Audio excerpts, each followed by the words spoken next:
those Australians publicly denigrating President Widodo as being weak, despite broad Indonesian sentiment being overwhelmingly in favor of the death penalty, probably sealed the fate of Andrew Chan and Muran Sukumaran. Do the actions and post-execution reactions of the Australian government and most of the Australian community show yet again how arrogant, hypocritical and ignorant we are of Asian mindsets, cultures and domestic politics? Amanda Van Stern. Well, it's a bit aggressive about it, but you know, I do think that we as Australians don't understand Indonesia. We really haven't got a grip on how developed it is. I know it's got third world problems, and we somehow think that because we don't think people should do something, we can be the world's police and go and say, well, you shouldn't do that. They're a sovereign country, they're entitled to make what laws they like. We support the UN in opposing the death penalty. I think the death penalty is terrible. I think it's terrible it happens in the United States. And I never want it to happen. It's taking someone's life, and I just don't think that's the appropriate way to run your criminal justice system. But if it were me and I was going to lose my life because I'd done something wrong, I think I'd rather die instantly by a bullet to the heart than take, what, 12 to 30 minutes in some states in the United States because they got the wrong drugs. And I don't see the outcry in the Australian media about that. So I think we are a bit two-faced about it.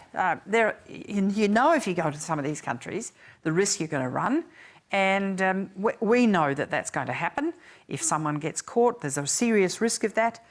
I think we should diplomatically proceed always to try and convince not just Indonesia but the other countries that still engage in this that it's fundamentally wrong.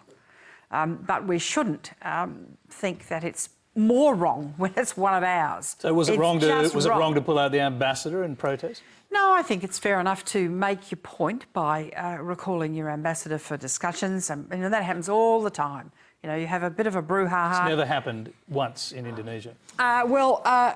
All around the world, on numbers of occasions, we have, and other countries have, withdrawn their ambassador as a way of saying publicly... We had the Indonesian military kill a whole bunch of journalists in East Timor and we didn't pull our ambassador. Well, you asked me a question, I'm just giving you an answer. I think it is fair enough. It is a commonplace diplomatic tool to withdraw your ambassador for a period of time.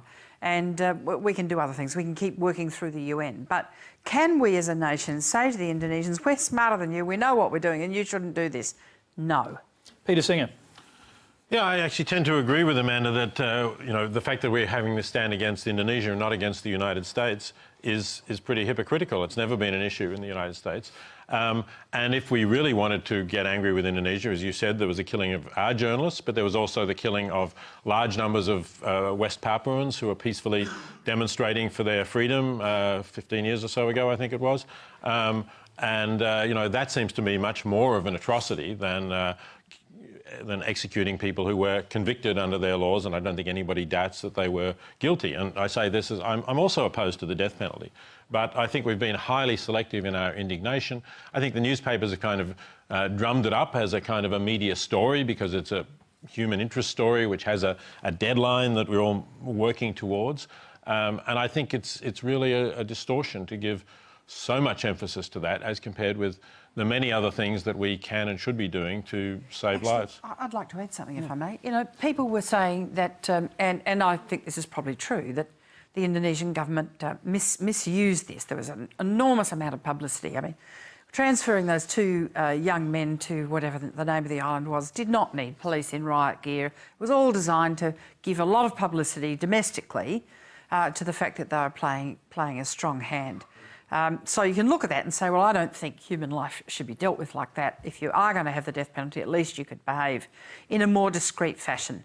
At the same time, though, you come to Australia and name the media outlet that hasn't used this to try and boost their ratings. I think it's been terrible the way Indonesian media have responded, and I haven't been impressed with the Australian media dealing with it either. Adrienne, can I hear from you on this? I mean, you obviously come from a country where they execute an awful lot of people. I mean, Texas, it's into the hundreds a year now, I think. Yes.